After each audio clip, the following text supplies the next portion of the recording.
நான் இப்போ 11th மேக்ஸில் சாப்டர் 3ல இருக்கிற இம்பார்ட்டன்ட் 5 மார்க்ஸ்லாம் என்னென்னு பார்க்க போகிறோம். வாங்க பார்க்கலாம். 25 மார்க்ஸ் கொடுத்துருக்கேன். எல்லாமே பப்ளிக் எக்ஸாமில் கேட்டது ரொம்ப ரொம்ப இம்பார்ட்டன்ட் கொஸ்டின்ஸு. பாருங்க, எக்ஸசைஸில் 3.3ல 4th சம் ரொம்ப ரொம்ப இம்பார்ட்டன்ட் சம்மு. அப்புறம் 5th 6th இது 3 சம்மே என்னது இம்பார்ட்டன்ட். 4th 6th ரொம்ப ரொம்ப இம்பார்ட்டன்ட் சம். நல்லா படிச்சுங்க.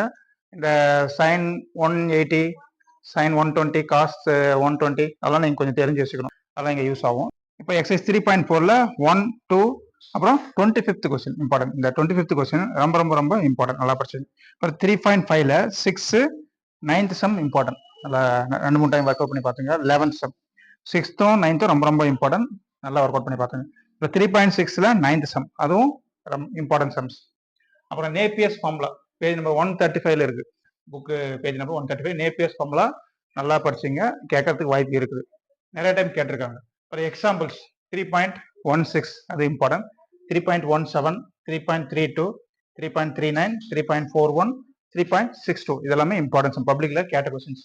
நேப்பியர்ஸ் ஃபார்முலாக்கெல்லாம் நீங்க சும்மா ஃபார்முலா இல்லைன்னா கூட ஒரு 2 மார்க் கொடுத்துருவாங்க. அதாவது ஸ்டேட்மெண்ட் இருக்கும். அந்த ஸ்டேட்மெண்ட் இல்லைன்னா கூட ஒரு 2 மார்க் கொடுப்பாங்க. இம்பார்ட்டன்ஸ் சம் நல்லா படிச்சுங்க. அப்புறம் லாஸ்ட் டே திரும்ப நாளைக்கு எக்ஸாமு கொஞ்சம் நல்லா நோட் பண்ணி வச்சு கொஞ்சம் இன்ட்ரெஸ்டாக படிங்க. நெக்ஸ்ட் வீடியோவில் பார்க்கலாம். மறக்காம சேனலை சப்ஸ்கிரைப் பண்ணுங்க. Bye students.